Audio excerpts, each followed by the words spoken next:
difficult to win a football game when you turn it over. I think it was turnovers were 4-1, so we're -3 in the turnover margin, plus with the block kick, so things become difficult. Can't turn the ball over on a punt, on the 5-yard line. You know, that just sort of intensifies things even more so for us. But the way the game spun, I think that a couple things. One, early in the first quarter, we get a shutdown, get a holding call on a PI, I guess, or a holding. You know, they get first down, they're able to go down the field, I believe, and score a touchdown. You know, when we have an opportunity to get off the field. That's their points for the first quarter. You know, things sort of roll, you know, as you go through it. I'm looking at it, and, you know, you just could never get on track. It seemed this whole second half we'd get bad field position, and you know, we punted back to them. We needed to punt much better than we did. I think that's the first time we punted like that. I'm sure the weather had something to do with it. You know, the work these balls weren't coming off his hand. It was, you know, there's no tight spiral to them. I'm sure, again, the weather probably has some effect on that. But we never could really get anything going on the offensive side of the ball. I will credit our football team not quitting, and that goes with everybody, you know, in the program. But we need to do better. We need to do better, have to do better, so we'll recollect ourselves. We've got some injured guys that went down in the game. You know, we lost probably 1, 2, 3 receivers, and, you know, one didn't play coming into the game, and we lost 2 more during the game. So it was a little tough in that aspect, but we kept playing. I'll take some questions, go from there.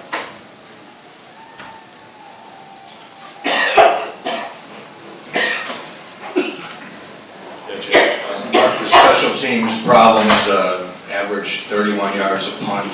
Yep. Had the field goal blocked and penetration up the middle again, and then Yep. the botched return at the 6-yard line. What does that tell you? Tells you we didn't play well enough to win on special teams, and you know, that can hurt you extremely. You know, Jake's I don't think he's ever punted like that in his career here, and he's been playing for quite some time. So I'm not sure what was happening, but you know, he wasn't hitting the ball, connecting. As far as the kickoff block, the right tackle needed to be firm and punch, and they penetrated in that area. The punt return, I think he could have let that one go, and it would have bounced in the end zone. For whatever reason, he backed up on the ball. He should be always at the 10, and he fumbled it. The conditions weren't great, you know, but he fumbled it. And you know, nobody feels worse than he does. But you got to continue to believe in guys who also have done things for you in the past too. So, but you can't win a football game. Exactly right. You cannot win a football game playing like that on special teams. You were at 8 quarters without having scored a point. You had a week off talking about resetting and refocusing.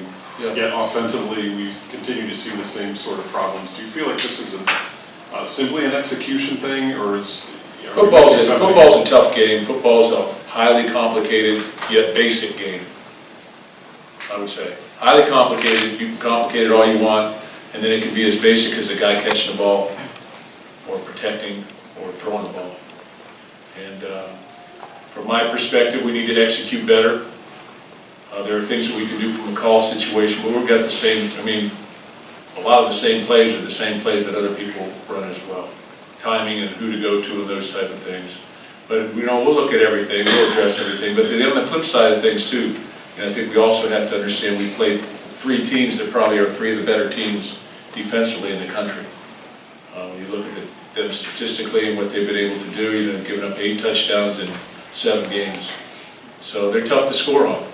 They've got good players, and they execute, and they play good field position. Their punter did an outstanding job getting us back a number of times, punting the football. So they found a way to do those things. But you know, everything gets looked at. Nobody's more disappointed in production than the offensive coaches or the offensive players. And we're just going to keep recollecting ourselves and move forward. You know, and we're 4 games. We're 4-4. As tough as it is to say that, because I know everybody wants us to be, you know, 8-0 right now.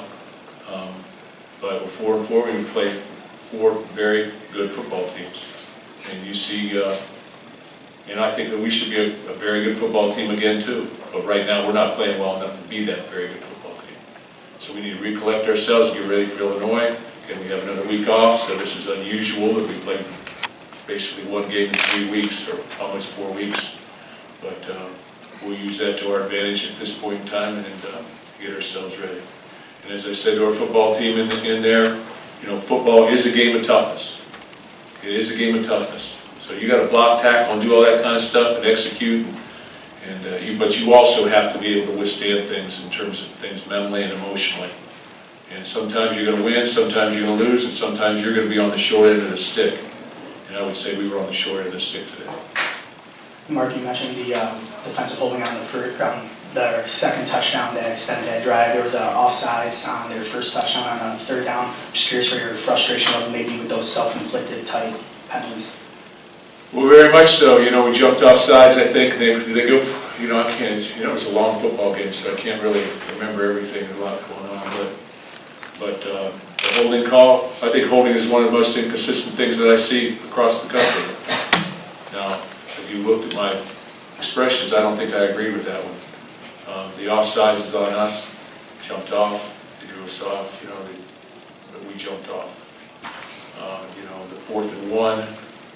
The 4th and 1 that they went for, and we didn't stop them, midfield, they went down to score, and again, on the shallow crosser, he builds with depth. Quarterback did a nice job. I thought their quarterback did a great job extending plays. As the play progressed, he got outside the pocket, or he stepped up in the pocket, moved laterally, and they took the shallow crosser vertical, and they drained us out on the other side, so, there was nobody there, and he converted. Two personnel questions for usage. First of all, Julian Barnett didn't play much at all in the first half, but then he did play in the second half. Kind of the reasoning behind that. And secondly, you had Theo Day in there. You put him in, moved the ball to midfield. You put Brian back in. Why? First of all, the question is, the answer to the first question is C.J. Hayes didn't play. Okay, because he had an injury, so he couldn't play.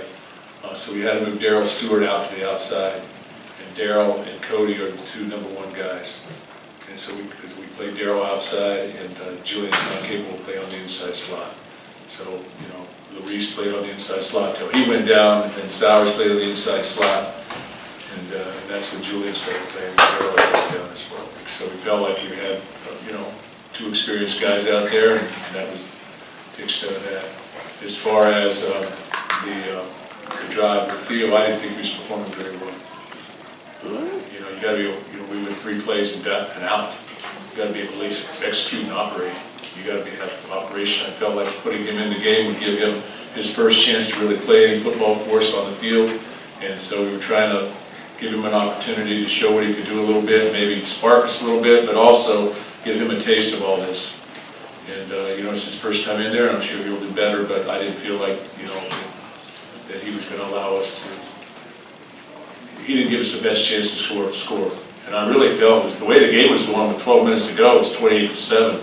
I mean, if we score a touchdown and get within 2 touchdowns and then get one more, you just never know. But we weren't executing very effectively. Very good. Mark, as you talked about earlier, you went from 4-1 to 4-4. What's the message going into the bye week that you give your team and your staff to stop the bleeding and keep this thing from going south? Well, you got to play better. You can't beat yourself. You got to execute. There are certain things, when you play a good football team that you cannot do. I would say in this particular game, you can't do any of these things and beat anybody. In terms of, you got to have a good punting game. You can't get kicks blocked. You got to receive, as Jack said over here, you got all those points. You got to not turn it over on a punt return, and then you've got to effectively be able to stay ahead of the chains a little bit in terms of getting situations where you can win on 3rd down, not put yourself in negative situations too often. But I think as much as anything, recollect yourself, stay positive with what we're doing, and as difficult as everybody wants to say out there, you can't abandon ship right now. You can't do that. That does not work. I know that. So you have to remain positive. You have to get ourselves healed up. We've got a lot of guys banged up, nicked up, whatever. Guys that haven't played. So you've got to try to get those guys back, and then you've got to stay positive. And we are 4-4, and that's the beauty of it, I guess. If there is any beauty there, the beauty is that we're not, 2-7, we're 4-4. And so We gotta take that and try and build on those things and get ourselves ready for Illinois. And the only way I know how to do that is, like I said before, stay tough, stay tough-minded, stay positive, you know. Don't get negative on people and blame people and say it's your fault or it's your fault. Stay positive and build into people and keep grinding. That's the way only way I've known how to do it, and that's what we continue to do. We have two more, Graham and Matt. Mark, going back to the quarterback situation, you're talking about still trying to win the game. So when you went to Rocky at that point, you're doing that as this is the best chance to score, and then if that's the case, do you know what you're going to do moving forward at that position? I felt like, just like anybody in any major league baseball team, that sometimes maybe you need to bring in another guy to see if he's got what's he got tonight. And I think the fair thing to do at that point in time was to find out what's he got tonight. Can he move us a little bit? Can he throw the ball in the wet? And those type of things. And then when that didn't work, and I felt like the next step would be to come back and give Theo a shot, because I think that game experience is as important as anything. And he had not had any game experience, and I felt like game experience would at least give him an opportunity to say, okay, I've been in a game, I've been in a situation where there's some chips on the table, and let's see what he can do. Went back to the other guy because I felt like I'm trying to score a touchdown. So we went back with the work at the end because I felt like he gave us the best shot. So, you know, we're going to keep trying to go to different people and give them opportunities, but they got to make good on those opportunities too. But I don't think that putting Rocky in there was a white flag in terms of our experiences with Lewerke. I think he still gives us the best chance to win football games. I truly do. And that's the bottom line. Mark, JD played his fifth game tonight. Some of the red shirts gone. We see Brandon Wright, Trey Mosley. Are you in a position now where you start playing some of these younger guys, or are you still balancing that? We're trying to balance a little bit, but you know, it's not going to take away from what's it going to take to win a football game. I think Trey Mosley went out there and caught the ball well and spit in traffic, made some difficult catches, and I don't think he dropped one. And they were close. You know, there were some 50-50 catches there, so it's good to see. And I'm sure there's other things that'll be good to see if that Brandon Wright poured it up in there a little bit. He's gaining experience. He's got a lot of talent. You need to probably use him a little bit more, but situation sort of, you know, it became a little bit more of a passing game as things continued on in the game, even with the weather being as it was. Penn State's tough to run on. All right, thanks. Good. Thank you.